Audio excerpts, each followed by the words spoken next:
খাইদাই গান গাইতে ইরে নাই রে না, খাইদাই গান গাইতে ইরে নাই রে না, খাইদাই গান গাইতে ইরে নাই রে না। তুমি এত আরাম করে গান গাও কিভাবে? সামনে অনেক শীত আসছে। যে যাই করে করুক, আমি আমার শীতের খাবার জমিয়ে রাখবো।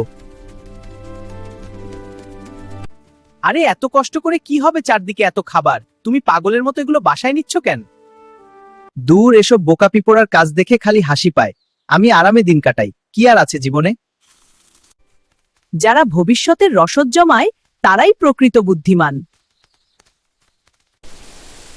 শীতের আগমনে সব খাবার শেষ হয়ে গেল। হায় আল্লাহ, আমি যদি অলসতা না করে আরাম না করে পিঁপড়ার মতো খাবার সংগ্রহ করতাম তাহলে এই শীতে আমাকে না খেয়ে থাকা লাগতো না। আল্লাহর রহমতে আমি সব খাবার সংগ্রহ করে রাখার চেষ্টা করেছিলাম, এখন আমার পরিশ্রম সেই ফল পাচ্ছি আমি। কি বুঝলে বন্ধুরা?